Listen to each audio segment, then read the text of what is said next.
We begin with California Governor Gavin Newsom, who spent the weekend trying to avoid responsibility as the fires were still burning by dropping by the Pod Save America podcast for an attempt to clean up his own image. I want to know the answers. So I'm the governor of California. I want to know the answer. I've got that question. I can't tell you about how many people, what happened. Now watch this. We don't have to play the whole thing, just the first 30 seconds. Watch how he's finally wanting to have his people be responsible. Go ahead, Rob. If you incite violence, I want to be clear about this. If you incite violence or destroy our communities, you're going to be held to account. Okay. That kind of criminal behavior will not be tolerated. Megyn Kelly and Patrick Bet-David just dropped the political equivalent of a truth nuke on Gavin Newsom, shredding his carefully crafted image like confetti at a failed campaign rally.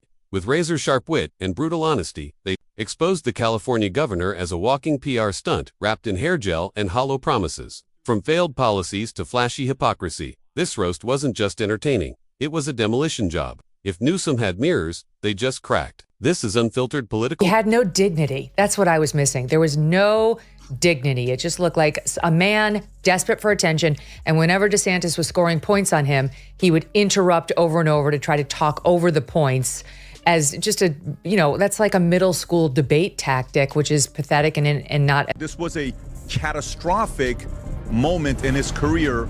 And now people are sitting there worried and saying, are we ready if an earthquake happens? I honestly don't care if you're straight, gay, lesbian. I have no interest in any of that stuff. But if we're hiring you and you're talking about you want to increase diversity, that's not your job. Your job is to protect the families. Megyn Kelly didn't waste time setting the tone. When she turned her sights on Gavin Newsom, it was less of a political takedown and more of a high-profile comedy roast laced with lethal elegance. She didn't scream, she didn't rant. She just raised one brow and dissected his entire public persona like a skilled surgeon fed up with an overhyped patient. It wasn't just what she said, it was how she said it. Smooth, composed, but with an undertone of disbelief that someone so perfectly coiffed could also be so fundamentally out of touch. I forgot to mention Gavin Newsom. Now, he's a far left progressive, and Bill Maher just came out in favor of him. But he's the most radical Democrat in America. Honestly, his politics may be left of the squads. He would be a hard no. I don't care how good his hairline is. They're going to say no. It's not another. Megyn zeroed in on what she called the shampoo commercial of American politics. That's how she framed him. Not a governor, not a policymaker, a living, breathing shampoo commercial, all style, no substance. She described the California governor's press conferences as half Vogue shoot, half baffling word salad, where he seemed more interested in lighting angles than legislation. Every appearance to her looked like it came with a stylist, a ring light, and a makeup artist more skilled than half of Hollywood. A great drinking game is when you watch a Newsom speech and every time he says, you take a shot, you'll be fucking hammered within 3 minutes. So it's actually a pretty good drinking game. You know this guy lost $1 trillion of money under management that left the state of California last 4 years. Yeah, and he's done nothing to make people want to come back or stay. He's making it worse. But that goes back to the idea of when you're saying Trump versus, Kamala or any of this stuff. To me, it goes basics to economy. You lost 2 people due to economy. And Elon Musk, he says, I got a vengeance to get back to these guys. Because what did he say about his losing his son? He said that. So my son Xavier is dead. Then came the mockery of his infamous lockdown hypocrisy. According to Megyn, nothing screamed servant of the people, like sneaking off to 5-star restaurants while telling everyone else to wear 3 masks and eat outside in the rain. She didn't have to name the place. Everyone already knew it. That French Laundry dinner might as well be tattooed on his forehead. It wasn't the dining, she pointed out. It was the smugness, the cavalier attitude. But we make the rules, but don't follow them swagger that has become the Newsom brand. I watched the press conference. I met with some of those leaders. We had my team start talking to local leaders, saying what's going on. Our state. And you weren't getting straight answers from I was getting different answers. When you start getting different answers, then I'm not getting the actual story. So you decided the thing to do would be to go on Pod Save America to talk about it, because in the end, it's all about you. This is another David Muir, folks. He is just as vain and worried about his image in the middle. She dug into his emergency hair appointment during peak pandemic, restrictions with the kind of precision that only someone truly over the nonsense could muster. While average Californians couldn't visit their dying relatives, Newsom was out getting his fade touched up like he was prepping for the next GQ cover. According to Megyn, the man was less concerned about flattening the curve than flattening the What is kind of weird on the playbook, the page is taken out of the playbook, is his current play is the play to stay governor of California. It's not the play to become the president. Who is he winning over? The moderate play or the radical play? It's a radical play he's taking right now. They're kind of getting mixed up. up. But to get the moderate play is for being a president. The radical play is to stay governor of California. It doesn't make any sense. But how do you win the primary? Skewered his climate change policies. 2. Not because she opposed the idea of protecting the environment, but because Naomi had turned it into a Hollywood blockbuster where the villain was your gas stove and the hero was him charging his Tesla while the state grid melted down. In her words, only a man who lives in a mansion powered by guilt and hypocrisy could demand everyone else give up air conditioning while he hosts backyard galas under decorative lanterns. Megyn also tore into the way he tries to sell himself as America's backup president, waiting in the wings like the understudy who brings his own spotlight. She painted the picture of a man who wakes up, kisses his own reflection, and then calls his PR team before brushing his teeth. She called out his desperation to trend, to go viral, to be relevant, not because of ideas, but because of vanity. And then with a smile, she marveled at how California's exodus had turned into the largest unplanned national migration since the gold rush. Only this time, people weren't flocking to the state, they were fleeing it.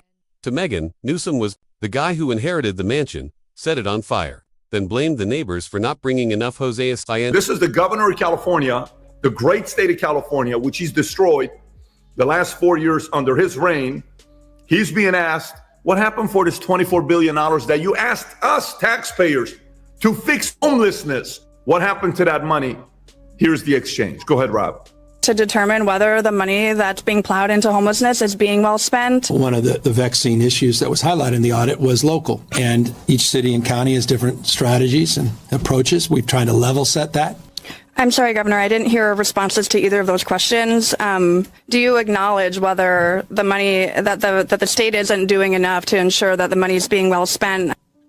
The audit did not surprise me. When she finished, the audience wasn't sure whether to laugh, cry, or pack their bags for Texas. But one thing was certain. Megyn had taken Gavin Newsom's carefully polished image and run it through a meat grinder powered by common sense. Then came Patrick Bet David, and if Megyn was the scalpel, Patrick was the sledgehammer. No one roasts with more entrepreneurial fury than a guy who's built empires and knows exactly what incompetence smells like. Patrick's approach to roasting Gavin wasn't about showmanship, it was about receipts, facts, and an overflowing cup of frustration. He began by pointing out that Newsom runs California like a failed startup that refuses to admit it's bankrupt. Every time someone questions the results, Gavin flashes that glossy smile and launches a marketing campaign about how great everything is, but the people aren't buying it anymore. According to Patrick, if Naomi were a CEO, he'd have been fired years ago, sued for mismanagement, and banned from LinkedIn. He ridiculed Naomi's obsession with appearances, saying the man spends more time practicing eyebrow raises than understanding basic economics. Patrick painted the picture of a governor so committed to optics that he probably holds meetings with mirrors in any event, they're melting down on the left over what Gavin Newsom is doing, which is kind of fun. I mean, it almost makes me want to see it continue, but not really, because unlike Bill Maher, who definitely has a touch of the TDS, but can be fair to Republicans, the way Gavin Newsom governs is truly radical. I mean, there's nothing fair about the way he runs California when it comes to fairness to Republicans. 3, he roasted the idea that a man with California's homelessness crisis exploding under his watch could pitch himself as a national leader. It was like watching the captain of the Titanic volunteer to drive a space shuttle. Patrick hammered on the exodus of businesses from the state. Tesla gone, Oracle gone, countless small businesses obliterated.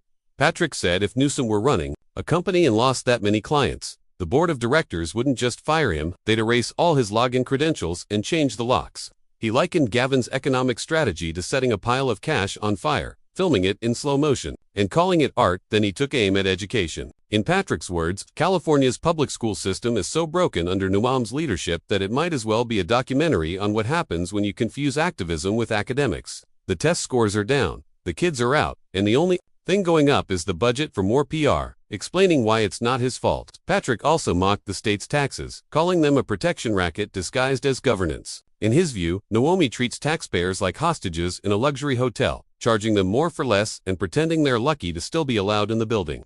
He joked that under Gavin's watch, a lemonade stand needs a permit. a license, an environmental impact report, and probably a vegan lemon supplier just to open. He dove into crime, too, saying Newsom's soft on everything policies have turned major cities into real-life episodes of a post-apocalyptic survival show. To Patrick, the only people thriving in California are social media influencers, looters, and raccoons. Everyone else is one bad policy away from packing their bags.